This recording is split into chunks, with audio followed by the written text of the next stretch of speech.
के तपाईं अपवर्कमा कनेक्ट सकिएर बसिरहनु भएको छ? फाइबरमा गिग त लाइभ छ तर मेसेज नै आउँदैन। आज म तपाईहरुलाई एउटा यस्तो तरिका देखाउन गइरहेको छु जसले मलाई एउटा पनि कनेक्ट खर्च नगरिकन फर्स्ट इन्टरनेशनल क्लाइन्ट दियो। यो कुनै सर्टकट भने पक्कै होइन, तर यो यति शक्तिशाली रियल फ्रीलान्सिङ स्ट्र्याटेजी हो कि यसले तपाईहरुलाई ठूलो रिजेक्ट हुने क्राउडबाट फरक बनाउँछ। यदि तपाई थम्बनेल डिजाइनर वा ग्राफिक डिजाइनर हुनुहुन्छ भने यो भिडियो स्किप नगरी अन्तिमसम्म हेर्नुहोला। अनि भिडियो मन परेमा लाइक, कमेन्ट अनि च्यानललाई सब्स्क्राइब गर्न पनि नभुल्नुहोला। ल सुरु गरौँ है त।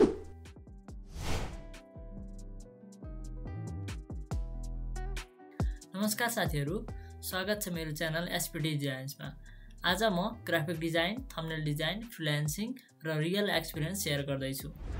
आजको यो भिडियो निकै नै स्पेशल छ किनकि आज मैले फर्स्ट इन्टरनेशनल क्लाइन्ट कसरी पाएँ भनेर स्टेप बाइ स्टेप भन्न जाँदै छु। सुरुमा त सबै जस्तो म पनि अपवर्कमा जब एप्लाई गर्ने, आफूसँग भएको कनेक्सनहरु खर्च गर्ने, प्रपोजल पठाएपछि वेट गरेर बस्ने गर्थे, तर केही पनि रेस्पोन्स भने आउँदैन थियो। त्यसैगरी फाइबरमा पनि गिग बनाउँथे, वेट गर्थे, तर त्यहाँ पनि केही रेस्पोन्स आउँदैन थियो।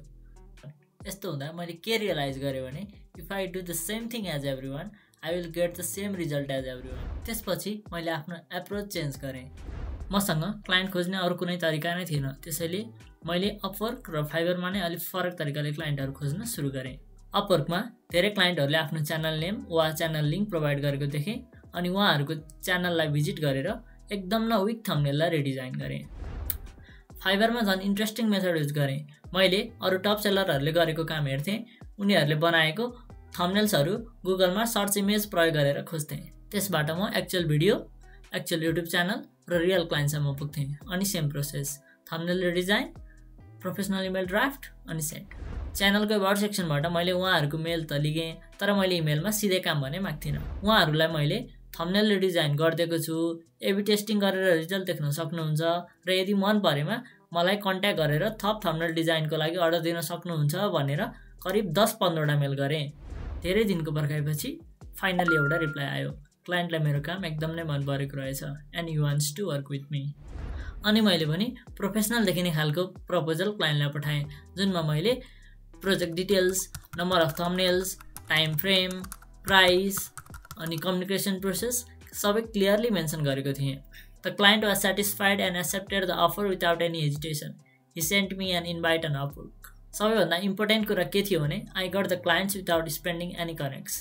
क्लाइन्ट आफै आउनुभयो, इन्भाइट पठाउनु भयो अनि मलाई हायर गर्नुभयो। उहाँ नै मेरो फर्स्ट इन्टरनेशनल क्लाइन्ट हुनुहुन्थ्यो। यदि तपाई डिजाइनर हुनुहुन्छ भने तपाईले 3 कुराहरू याद गर्नु नै पर्ने हुन्छ। पहिलो, क्लाइन्ट्सले ओड्स भन्दा पनि प्रुफ हेर्ने गर्छन्। दोस्रो, कोल्ड इमेललाई स्प्याम भन्दा पनि भ्यालु डेलिभरी गर्ने माध्यम बनाउनुहोस्। तेस्रो, क्राउडलाई फलो नगर्नुहोस् अनि आफ्नो स्ट्र्याटेजी चेन्ज गर्नुहोस्।